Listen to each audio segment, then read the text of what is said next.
Because at some point, we all bought into this lie that you gotta feel ready in order to change. Yeah. We bought into this complete falsehood that at some point, you're gonna have the courage. At some point, you're gonna have the confidence. And it's total bullshit, frankly. It's complete garbage. And so there are so many people in the world, and you know, you may be watching this right now, and you have these incredible ideas, and what you think is missing is motivation. And that's not true. Because the way that our minds are wired, and the fact about human beings is that we are not designed to do things that are uncomfortable or scary or difficult. Our brains are designed to protect us from those things because our brains are trying to keep us alive. And in order to change, in order to build a business, in order to be the best parent, the best spouse, to do all those things that you know you want to do with your life, with your work, with your dreams, you're going to have to do things that are difficult, uncertain, or scary, which sets up this problem for all of us. You're never going to feel like it. Motivation's garbage. You only feel motivated to do the things that are easy, right? What do you think that is? Oh, I know exactly why that is. Because I've studied this so much, because for me, one of the hardest things to figure out was why is it so hard to do the little things that would improve my life? And what I've come to realize, and what we'll talk a lot about today, is that the way that our minds are designed is our minds are designed to stop you at all costs from doing anything that might hurt you.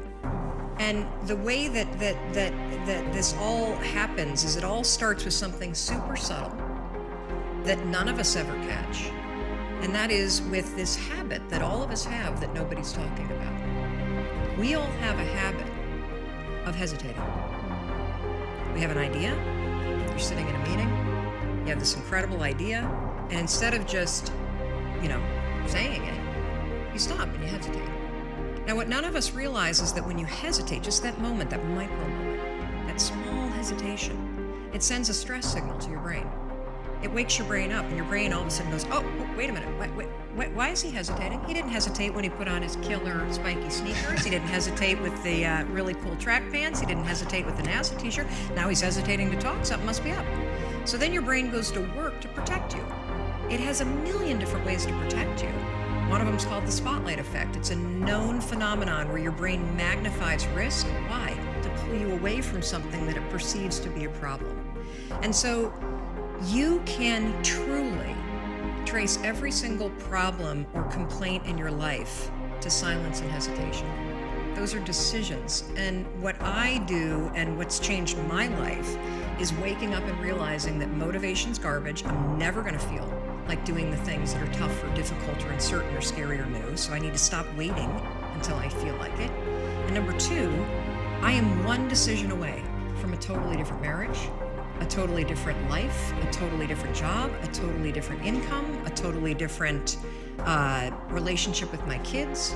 Not like one decision, I'm divorcing you in the marriage example, but one decision on, you could be having a conversation with your spouse and you feel your emotions rise up, and within a tiny window, those emotions can take over and can impact how your marriage goes. Or you can learn how to take control of that micro moment and make a decision to act in a way that actually shifts your marriage. Your life comes down to your decisions, and if you change your decisions, you will change everything. I was 41 years old. I was unemployed. My husband had started a restaurant business, which was his dream. This is actually a funny story. When he got laid off from a big job in high tech, and I think he was really relieved. You know how a lot of us wait to quit our jobs and then we get laid off, and we're like, yes. And he said, I'm not going to look for a job. I'm going to go into the restaurant business. And I think I said the most famous lines of our marriage at that point. I looked at him and I said, listen, buddy, inspiration is for strangers. You get your butt back to that job and you pay the mortgage. And again, micro moment where I'm being a jerk instead of being a supportive wife. But that's an example of where, when he said he was not going to go get a job, but he was going to start a business, the first thing that was there was fear. And so fear was making the decision for me. God, I love that Well, so what happened is the first restaurant was a home run. And of course, what do you do when things are successful? You grow it. You grow it really big. And so they decided to raise some money. And we threw in our home equity line, the kids' college savings.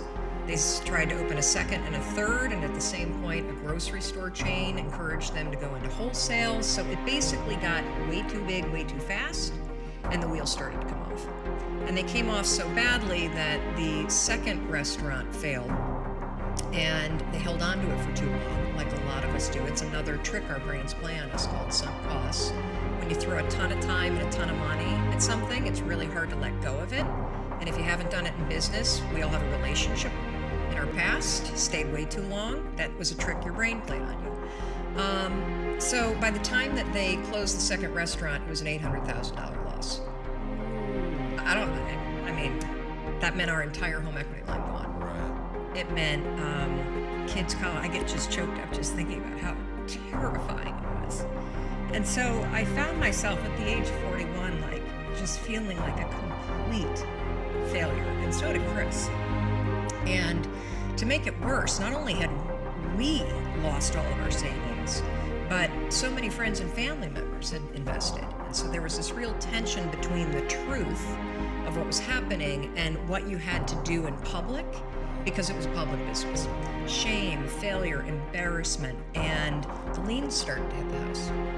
The phone started to ring, and it was nothing but collection calls. And I just remember feeling this tremendous shame.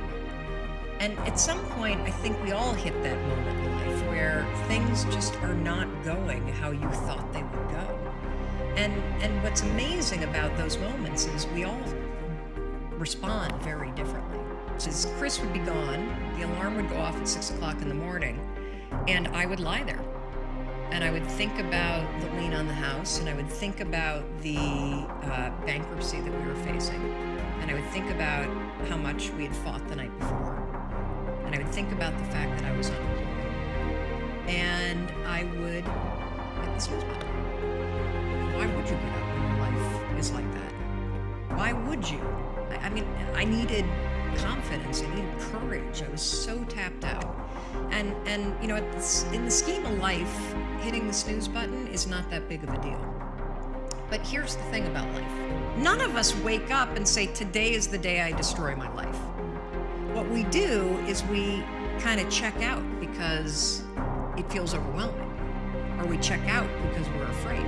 Or we check out because we start listening to self-doubt. And then we make these teeny tiny decisions all day long. And we don't even realize it. Decision to not get up on time. A decision to not eat the right thing. A decision to snap at your kids. A decision to not speak in a meeting. A decision to not look for a job. A decision to not deal with your finances. A decision to not call your parents. Like, whatever it is. All day long, these tiny decisions that take you so far off track. And then you wake up like I did, and you look at your life and you think, how the hell did I get here? And more importantly, how do you get back over there? And you have no idea. And so I was so trapped. And I know from your story, you felt the same way. Like you knew that there was more in store for you, but you couldn't figure out, how do you close the gap? How do you find the power that's in you? How do you discover your greatness? How do you solve these problems? It feels so overwhelming. When you can't, I mean, I would go to the grocery store and the items would scan, and I would be sitting there readying my excuse because there was no way that my check card was going to clear. I mean, every one of us is one Google search away from a list of instructions that if you follow any of them, it will change your life. But how do you get out of your head and stop thinking about what you need to do and actually do it? And in my case, this stuff was pretty easy. Get up on time, make breakfast for the kids, get them on the bus, start looking for a job. Be nicer to Chris. Don't drink so much. Instead of isolating yourself, pick up the phone and call a friend. Get yourself out into the woods and go for a walk. Start running again. It's like all these little things that I was capable of, but I couldn't get out of here. Could not get out of here. And if you're stuck, that's the problem. The problem is you're in your head, you're thinking. That is the universal problem. And it all starts with this knowledge of what to do, and then you hesitate and you think about whether or not you feel like doing it. So for a couple months, I was really stuck. Chris would get up at 6, I'd hit the snooze, and then I'd hit the snooze, and then I'd hit the snooze, and the kids would miss the bus. And then every night I'd do the same thing. I'd go in bed. Have you ever had one of those nights? You go in bed and you're like, all right, Tom, that's it. Tomorrow, it's the new me. Tomorrow, I'm gonna get up on time. I am gonna go to the gym. I am gonna look for a job. I'm not gonna drink so much. It's gonna be amazing. The new me, the future me. Woo! Let's do this, right? Then you go to bed, and you wake up 7 hours later, and you're like, I don't feel like the new me. It's the only that's a stupid. See, motivation's garbage. It's never there when you need it, ever. And so here's what happened to me, and thank you for wearing the NASA t-shirt.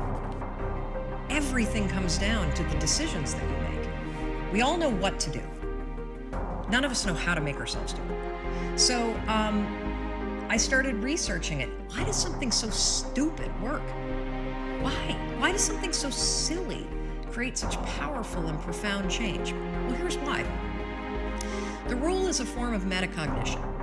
Metacognition is a fancy pants term that means something real simple. You can outsmart your own brain in furtherance of goals. There are tricks that you can use that actually outsmart the tricks your brain plays on you in furtherance of a higher purpose. We all know this. You can restrain yourself if you're in a situation that calls for it. You can jump into a raging river to save your dog or your kid.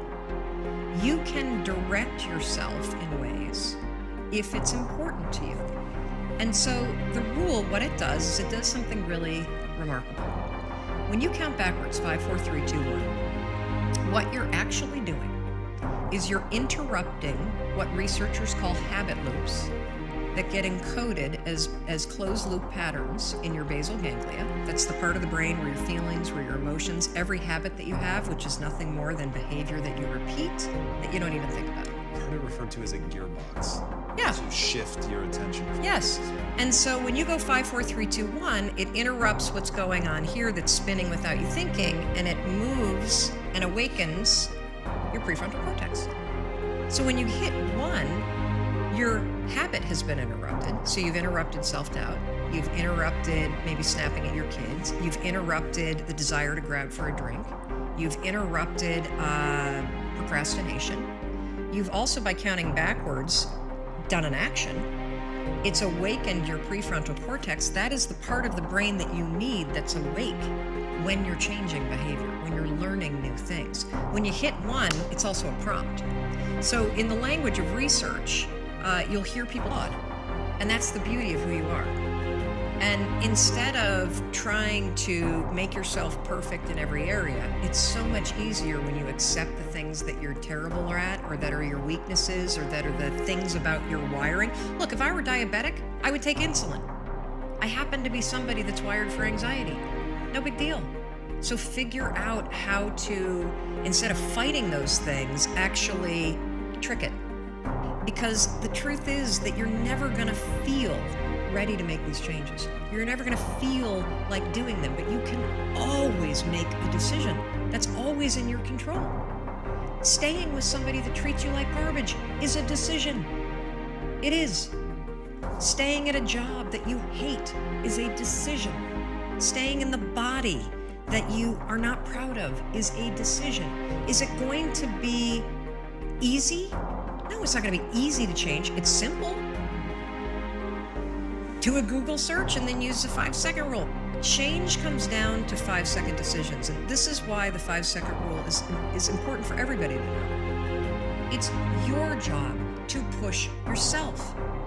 And I don't care if you're Dr. Martin Luther King Jr., or you're Michelangelo, or you're Lin-Manuel Miranda, who wrote Hamilton, you will struggle with self-doubt. And everybody that you admire, everybody, and the list is the same for everybody. Oh, Oprah Winfrey, and I want to be like, Tom, and I want to be like, Branson, and I want to be like Jay-Z, and I want everybody's list is Bill Gates, and do you know what those people do? They do not have the habit of hesitating. They trust themselves. What's the impact that you want to have on the world?